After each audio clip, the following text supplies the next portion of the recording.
Hey guys, it's Dominic. I'm talking about the genetic disorder Tyrosinemia Type I. First, I'll start with a high-level overview of the disorder. Tyrosinemia Type I is a metabolic disorder, specifically an amino acid disorder. It's caused by a mutation of the FAH gene, which is located on chromosome 15 at position 25.1.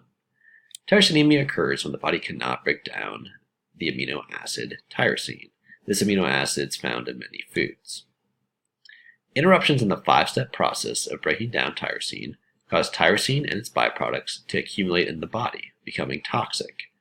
This accumulation can damage organs such as the liver and the kidney.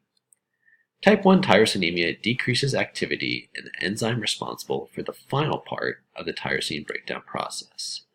We'll look at this process a little bit closer later on. Tyrosinemia type I typically affects about 1 in 100,000 individuals. Although there are areas of significantly higher prevalence, including parts of Quebec, Canada, that have a prevalence of greater than 1 in 2,000. Tyrosinemia becomes apparent a few months after birth. Initial symptoms include slow weight gain and body growth in infants. Infants can also suffer from jaundice, which makes the skin appear yellow, and it can also make the eyes appear yellow. This is due to a buildup of bilirubin. Tyrosinemia type I can also cause more serious complications, such as liver and kidney failure. Individuals with tyrosinemia type I also have an increased risk of liver cancer. Other common symptoms include rickets, increased risk of bleeding, babies can have a cabbage odor, and other neurological complications are also common. Tyrosinemia type I is an autosomal recessive disorder. This means that both parents must be carriers in order to pass the disorder to their offspring.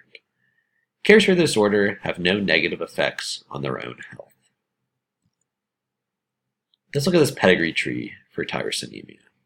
In our first generation, none of the individuals have the disorder, but all 4 individuals are carriers for the disorder. All 4 individuals are heterozygous for the trait.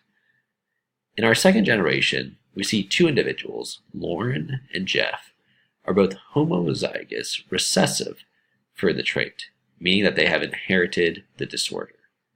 We have other individuals, such as Kevin, who's homozygous dominant. This means that he's not a carrier and he does not have the disorder, as well as individuals like Brock, who is heterozygous for the trait. This means that Brock is a carrier. We also see how in the third generation, we have 2 individuals that have inherited the disorder again. Both Eric and Rodrigo are homozygous recessive, meaning they've inherited the disorder from their heterozygous parents who are carriers. Let's look at the FAH gene and enzyme a little bit more closely. So the FAH gene codes for the creation of fumarate acetoacetate hydrolase, which is also called FAH. This is an enzyme. FAH is the enzyme that breaks down tyrosine, which, as we mentioned earlier, is amino acid that's found in many foods. The FAH enzyme is the final enzyme in the 5-step process required for breaking down tyrosine.